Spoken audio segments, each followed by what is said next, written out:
Legislativo, pero hoy nos acompaña César Fuentes, director de la Maestría de Gestión Pública de SAM. Profesor Fuentes, ¿cómo está? Bienvenido. Buenas tardes.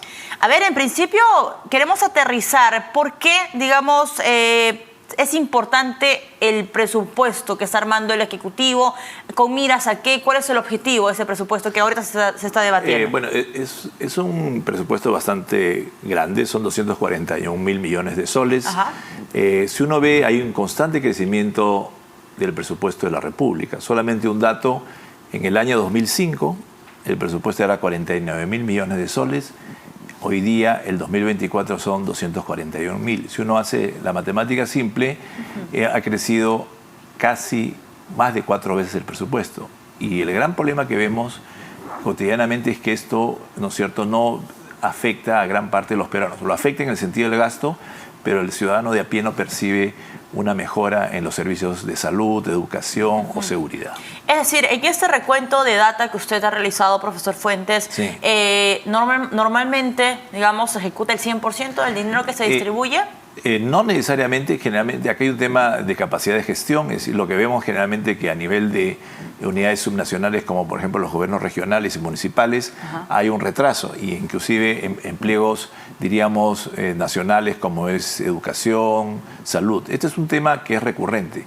El gran problema que tenemos nosotros es que cuando nosotros medimos el presupuesto, se mide con un criterio que es el criterio de eficacia. Es decir, cumplimos la meta de presupuesto, pero ese es el caso más básico, ¿no? Lo que realmente deberíamos hacer nosotros con los recursos que tenemos es tratar de buscar indicadores de eficiencia, es decir, realmente cuánto estamos gastando, cuánto nos cuesta en términos de carretera el kilómetro, cuánto nos cuesta traer una vacuna o llevar una vacuna a sitios alejados del Perú. Eso significa un cambio. Acá hablamos fundamentalmente de montos, pero lo más importante es pasar, como pasa en otros presupuestos de las repúblicas del mundo, es pasar indicadores mucho más finos para ver realmente los temas de gestión.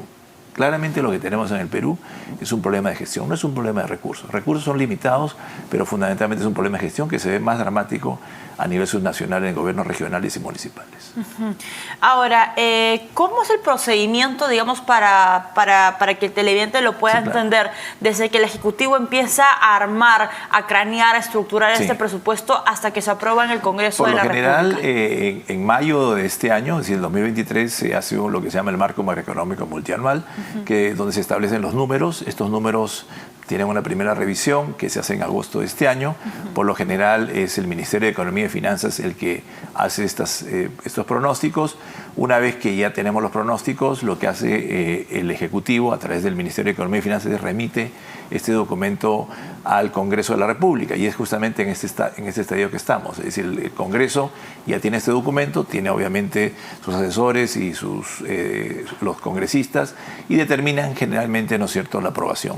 En los últimos años no ha habido problemas de aprobación. Por lo general este presupuesto se aprueba con quizá alguna leves ajustes, pero en general yo diría que casi podemos ver que el 100% de lo que el Ejecutivo está presentando va a ser aprobado por el Congreso.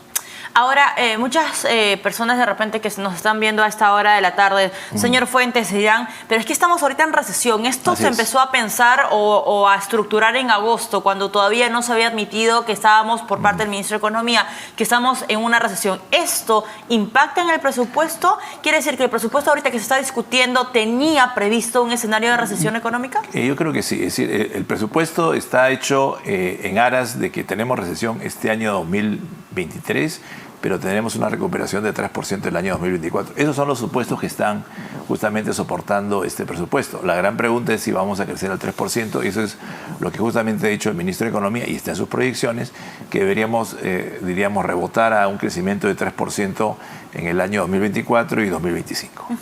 Ahora, ¿de dónde sale el dinero para el presupuesto? Fundamentalmente tenemos una base tributaria, tenemos una parte que es impuesto a la renta.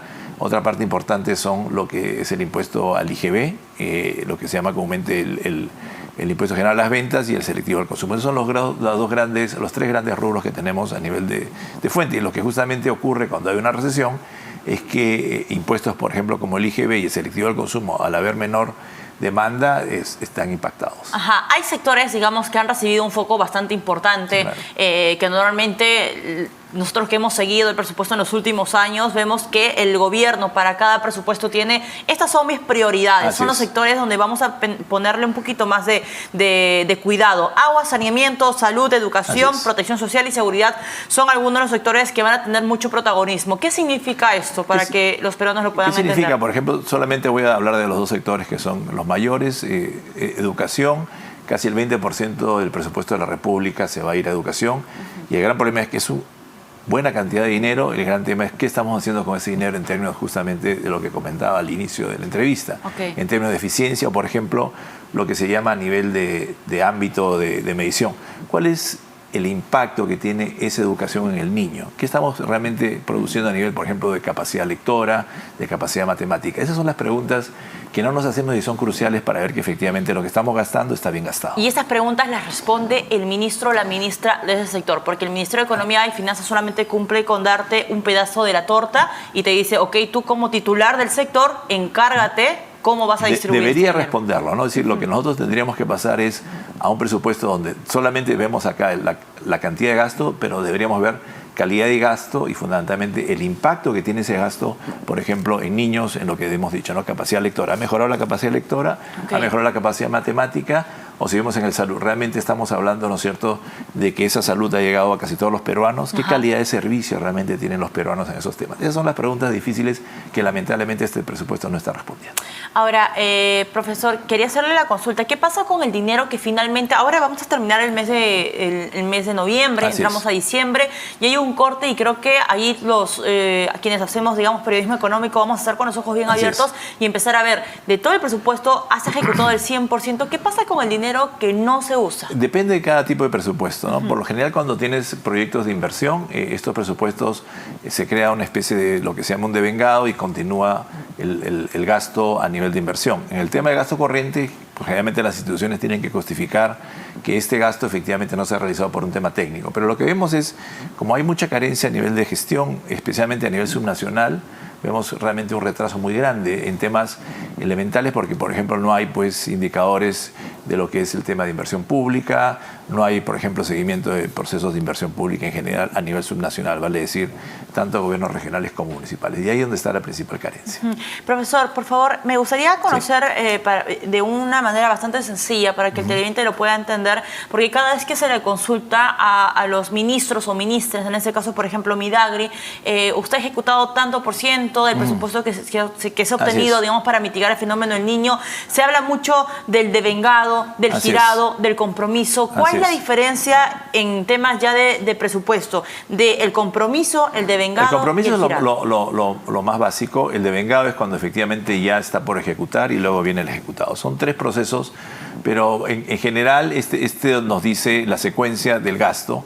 Pero una vez que tengamos la secuencia, la gran pregunta que no se responde es ese gasto efectivamente cómo está impactando en la población. Y esa es la pregunta central que creo que los futuros presupuestos tienen que responder. Y eso es lo que justamente solamente es un tema de aprobación y toda la prensa, como usted conoce, mide a los ministerios solamente por si han cumplido o no el presupuesto, que es diríamos el indicador más básico, que es el indicador de eficacia, pero no vemos más. Y ese es el gran problema. Ajá, o sea, la diferencia entre el devengado y el girado es que el devengado es un dinero por ejecutarse y el girado ya es una acción concreta de lo ejecutado. Ok, y ahora usted dice que, claro, más allá del porcentaje, porque solemos ver, ¿no?, del presupuesto, por ejemplo, del 2023 entre actividades y proyectos, hasta el momento hay un avance del 73.4%. Eso solamente es el concepto de eficacia. Ajá. He cumplido, pero no me dice qué calidad de inversión has hecho, a quién has afectado, qué indicador base tienes, ¿no es cierto?, qué línea de base tienes para mejorar. Y en ese caso, ¿qué indicadores se deberían observar? Muchísimos. Por ejemplo, en el caso de educación, para que tenga el televidente clara el concepto, ¿no? Cuando vemos, por ejemplo, un tema tan sencillo como medición, el insumo es cuánto gastamos en los niños, eso es insumo.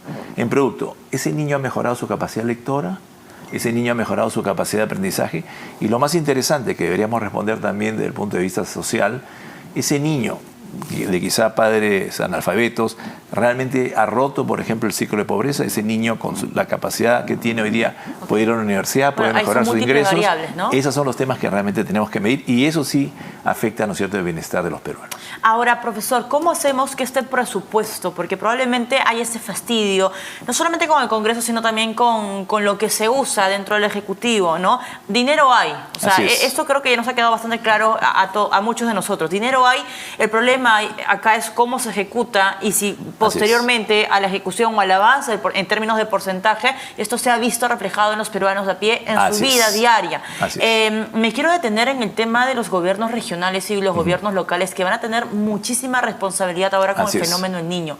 ¿Cómo medimos eso y cómo hacemos desde el Ministerio de Economía o del Ejecutivo en general un acompañamiento para cerciorarnos que esto está funcionando? El gran problema que tenemos a nivel de presupuestos de regiones es que tenemos un pecado original que cuando se hizo la transferencia de recursos, hoy día más o menos un 20% de todo el presupuesto lo manejan los gobiernos regionales, no hay capacidad de gestión. Es decir, cuando yo gestiono, por ejemplo, temas del niño, no tengo una contraparte técnica que pueda realmente elaborar un proyecto. Entonces, lo que vemos nosotros, diríamos, rezago en el gasto, realmente está obedeciendo a que las entidades subnacionales no tienen la capacidad de gestión para elaborar un proyecto de inversión, como es, por ejemplo, un proyecto de mejoras en términos de lo que puede ser el fenómeno del niño. Y ese es el gran problema. Lamentablemente, yo creo que lo que tiene que hacer urgentemente el MEF es, con ese dinero, efectivamente avanzar en enorme cantidad de capacitación a nivel subnacional y a nivel municipal. Y esa es la gran tarea pendiente, que realmente esas unidades ejecutoras tengan la capacidad de gestión real y genuina, ¿no es cierto? Porque lo que engaña efectivamente esta postergación, lo que está señalando efectivamente es la poca capacidad de gestión que tienen estas unidades subnacionales. Ahora me voy al otro lado de la berma, profesor, y me pongo en el puesto o en el lugar de muchos alcaldes y gobiernos regionales que hemos escuchado aquí, no solamente en la plataforma de televisión, sino también en radio. Profesor, y nos dicen, es que hay mucha burocracia, que hay mucha telaraña burocrática que impide que de repente los trámites sean más rápidos y con un flujo más acelerado, sobre todo en un contexto de emergencia como el fenómeno del niño. Así es. ¿Hay esa situación? ¿Cuáles son las principales trabas para ejecutar un presupuesto? Fundamentalmente los proyectos son largos. El proyecto requiere, más que yo creo que la complejidad no es en lo largo que es, sino también que hay una interfase, vale decir que realmente este alcalde, ¿no es cierto?, tenga un equipo técnico que pueda leer, porque estos procesos son repetitivos. Una vez que uno hace un proyecto de inversión, el siguiente es parecido, y eso significa una capacidad de gestión, una expertise que tienen que tener los gobiernos regionales. Y eso es lo que no, lamentablemente, cuando uno ve el desarrollo del presupuesto, capacitación que debe ser urgente para que realmente, ¿no es cierto?, estos gobiernos regionales y municipales tengan la capacidad de gestión genuina y no lleguemos a los temas de corrupción y malversación de fondos como ocurre lamentablemente. Es una urgencia que creo que ya debería estar en el presupuesto de este año y el próximo.